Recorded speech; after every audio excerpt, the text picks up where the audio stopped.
Bonjour et bonjour Maxime.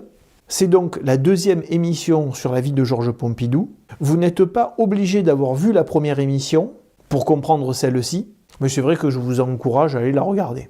Bienvenue aux auditeurs de la Maïeutique qui viennent aujourd'hui pour apprendre ce que nous avons découvert sur Georges Pompidou à l'occasion de la commémoration par la ville d'Albi du 50e anniversaire de sa disparition. Et d'ailleurs, si vous appréciez cette émission, je vous invite à la faire partager, à lever le pouce et à la diffuser, parce que la vie de Georges Pompidou est une vie passionnante et inspirante. Alors, voilà la photo de Georges Pompidou.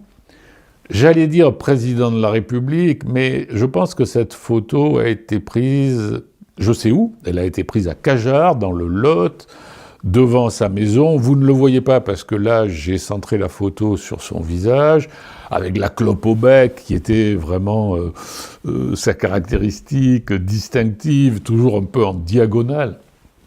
Et en fait, il porte des bûches à la main, on ne le voit pas, pour aller faire le feu dans sa maison. Je pense que la photo a été prise alors qu'il était encore Premier ministre, je dirais entre 63 et 68, mais je n'ai pas la date.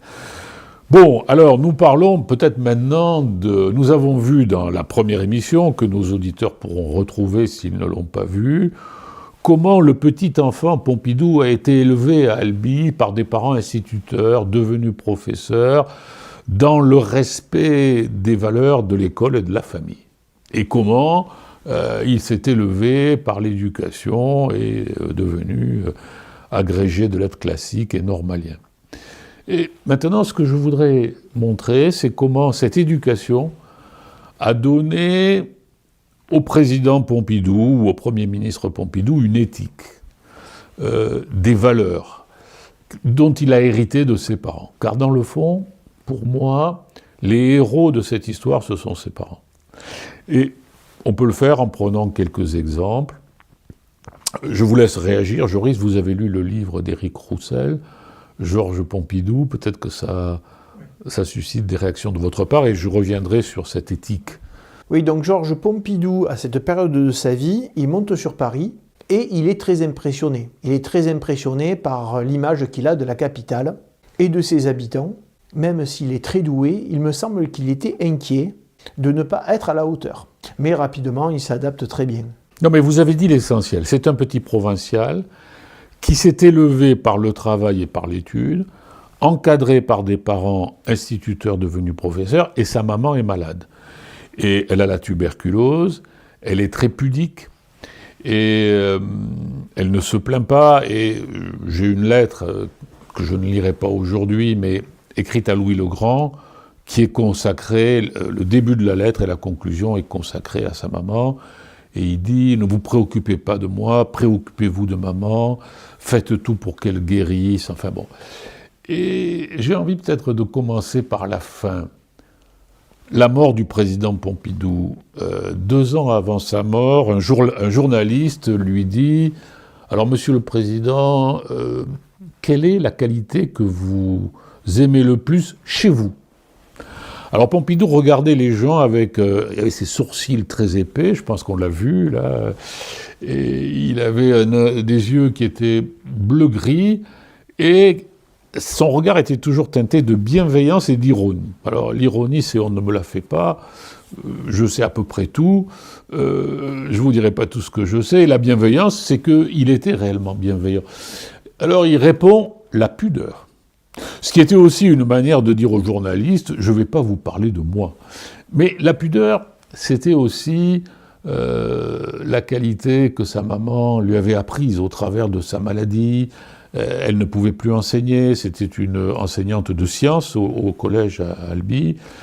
Et alors ensuite, son intervieweur lui dit « et chez les autres ?» Et il dit « la noblesse ». Et je crois que pudeur et noblesse, ce sont vraiment les qualités du président Pompidou, héritées de cette école de la République. Et je voudrais en prendre d'abord un premier exemple. Moi, ce qui m'a impressionné dans le livre d'Éric Roussel, Georges Pompidou, donc je le conseille à nos auditeurs, c'est que de 1944, date à laquelle il rentre au cabinet du général de Gaulle, et à 1962, date à laquelle le général de Gaulle lui demande de monter avec lui dans la voiture pour descendre les Champs-Élysées, il devient Premier ministre. Ça fait 18 ans. Personne n'entend parler de Georges Pompidou. Il est de toutes les affaires de l'État, mais il n'est candidat à rien, il ne se met jamais en avant, il n'est membre d'aucun parti politique, il est d'une discrétion absolue.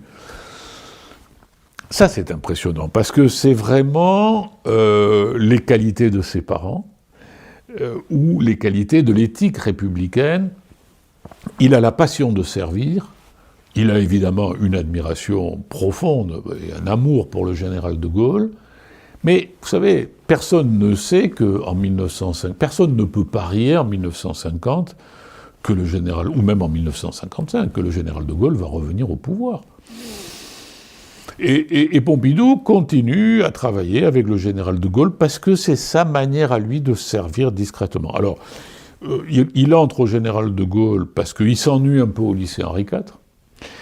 Il écrit à son ami René Brouillet de Normal Sup, qui a fait Normal Sup avec lui, « Je ne me vois pas toute ma vie faire Rosa la rose », vous savez, les déclinaisons latines, et il dit « Je n'ai aucun talent, mais je suis plein de bonne volonté.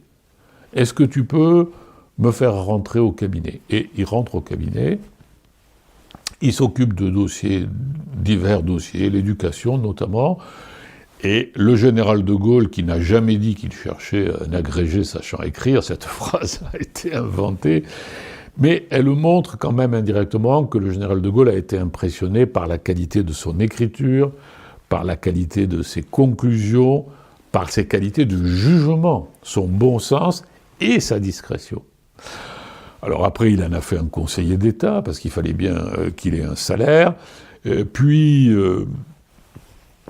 Pompidou est rentré à la Banque Rothschild, il en est devenu le directeur général d'ailleurs, hein, et en 1958, il participe à la fondation de la Ve République, parce qu'il est le directeur de cabinet du général de Gaulle. Mais personne ne le connaît. Donc il participe à l'écriture de la Constitution, et il participe au redressement financier de la France. Nous allons parler dans de prochaines émissions de la catastrophe financière dans laquelle nous sommes actuellement. Et le général de Gaulle, alors il y a Jacques Rueff, celui qui a dit « Soyez socialiste, soyez conservateur, mais cessez de mentir ». Et celui qui a dit aussi que le déficit, c'est un mensonge officiel. Bon. Et le général de Gaulle propose à Pompidou de devenir ministre de l'économie en 1959. Pompidou dit non. Non, c'est pas déontologique, je viens de la Banque Rothschild, donc je préfère vous dire non. Voilà. Bon, en 1961, il est totalement inconnu, le général de Gaulle le charge de négocier avec le FLN les accords d'Évian sur l'indépendance et la paix en Algérie. Il s'acquitte de cette mission toujours dans l'ombre. Et puis en 1962, sa carrière d'État commence. Donc, l'éthique, pour moi, c'est ça, service, discrétion, déontologie. Alors, justement, je voulais vous en parler. J'ai entendu un journaliste, sur l'anniversaire de la mort de Pompidou, qui a réussi à glisser que finalement, Macron, lui aussi, il vient de la Banque Rothschild.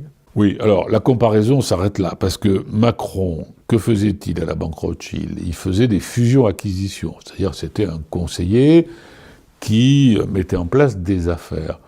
Georges Pompidou, si ma mémoire est bonne, et on le retrouvera dans le livre d'Éric Roussel, a commencé par diriger une filiale qui était en difficulté, et après, il est devenu le directeur général de la Banque Rothschild, c'est-à-dire qu'il s'occupait de l'ensemble des établissements et des affaires de la banque. Et je reviens à cette idée qui, pour moi, qui suis un universitaire, est une idée fascinante. Il rentrait toujours dans un sujet par l'essentiel. Il ne s'occupait pas des opérations de banque, il ne les connaissait pas. Je pense qu'il ne cherchait pas à les connaître dans le détail, mais il voyait les axes d'action où il fallait agir pour défendre les intérêts de la maison. Et c'est ce que dit Éric Roussel, qui dit, tous les témoins disent, alors qu'il ne connaissait pas, il allait à l'essentiel. Et vous trouvez ça tout au long de la vie de Pompidou, depuis Albi jusqu'à la présidence de la République. C'est d'ailleurs ce que dit Pierre Messmer. Vous pouvez voir ce soir sur votre portable, Pierre Messmer sur Georges Pompidou, témoignage. Il dit il avait une disposition de l'esprit qui est d'aller toujours à l'essentiel d'un sujet. Alors qu'aujourd'hui, je ne fais pas de comparaison avec le président Macron, c'est pas du tout mon but, hein, mais aujourd'hui, nous sommes dans la société du blabla. C'est-à-dire que les gens blablatent, ils n'arrivent plus à maîtriser leurs paroles et ils ne concluent jamais. Enfin, c'est ma perception des choses. Oui, donc c'était pas le même niveau que Macron, chez Rothschild. Oui, donc cette expérience à la Banque Rothschild, ça lui a donné des compétences qu'il n'avait pas eu l'occasion d'acquérir durant ses études. Et je crois surtout que ça lui a permis, alors que c'est un littéraire à la base, d'être complètement au fait de l'industrialisation. Parce qu'il s'est beaucoup occupé de dossiers industriels. Et c'est ça qui est fascinant avec le recul chez Pompidou, c'est qu'il est devenu président de la République après 25 ans de service public, au plus haut niveau chaque fois. Et donc il connaissait tout, non seulement c'était un poète, un esthète, un littéraire, il connaissait la littérature, mais il connaissait aussi la finance, l'industrie, le droit. À force de rentrer dans les sujets par l'essentiel, il connaissait tout.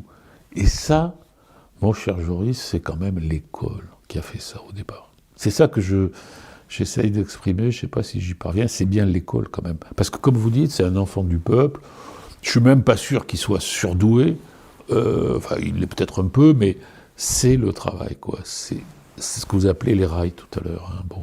Ce qui m'a beaucoup plu dans la carrière politique de Georges Pompidou, c'est qu'il voit la fonction d'homme politique, et d'autant plus celle du président de la République, comme un sacrifice pour son pays.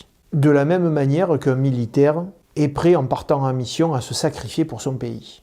D'ailleurs, il se savait malade, et il a essayé d'écarter du pouvoir les hommes politiques qui lui semblaient être carriéristes. Oui, le mot essentiel que vous avez employé est le mot sacrifice.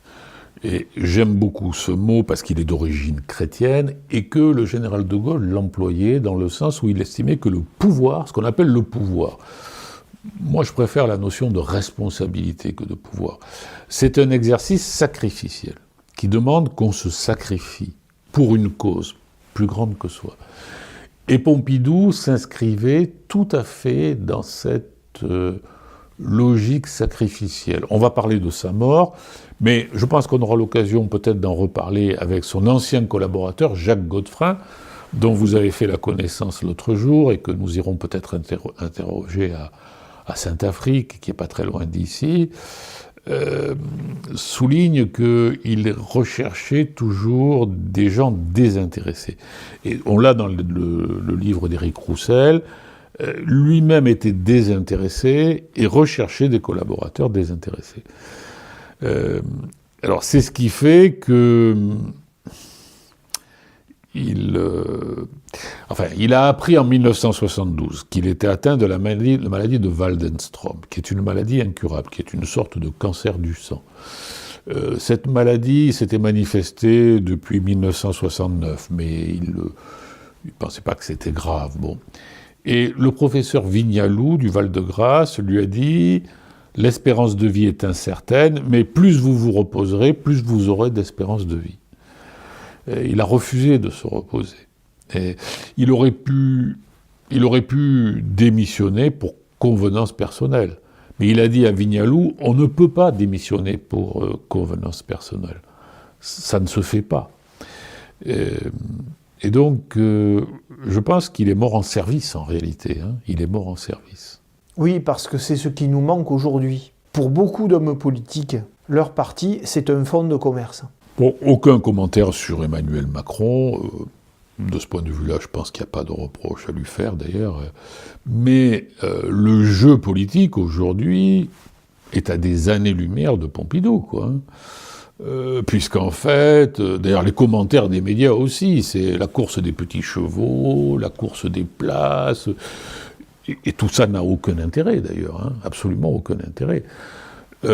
Cette époque-là, c'était l'époque du général de Gaulle. Bon, donc c'était pas du tout le même état d'esprit. En vous écoutant et en prenant du recul par rapport à ce que je disais, Moi, j'ai fait une découverte dans cette maison-là, qui est à 500 mètres, avec la dame qui habite là, et qui a bien voulu me recevoir et m'expliquer tout ce qu'elle savait. J'ai visité la chambre où vivait le jeune Georges. On a déduit cette chambre par déduction, parce que comme sa maman était atteinte de la tuberculose, les parents dormaient sur la rue qui est au sud, le Soleil, parce que le Soleil soignait la tuberculose. Et donc la chambre de Georges donnait droit sur la cathédrale d'Albi. Quand il étudiait ses devoirs, quand il faisait devoir les leçons le soir, pendant des heures, parce que Léon Pompidou était exigeant, il voyait la cathédrale d'Albi. Et donc, on retrouve cette notion sacrificielle, qui explique beaucoup. Aujourd'hui, on est complètement dans le monde médiatique de la société du spectacle, donc ça n'a plus rien à voir. Vous avez un troisième exemple d'éthique, aussi en 1962, si ma mémoire est bonne, vous avez le putsch d'Alger.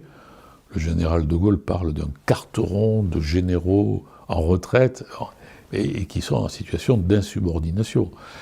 Et il veut faire fusiller Salan. Pompidou lui dit, si vous faites fusiller Salan, je m'en vais. Et il est Premier ministre. Et pourquoi il dit ça? Il n'a pas un intérêt personnel à dire ça. Parce qu'il estime que sur le plan de l'éthique, la cause algérienne était trop difficile pour qu'on puisse décider de faire fusiller quelqu'un qui a été insubordonné.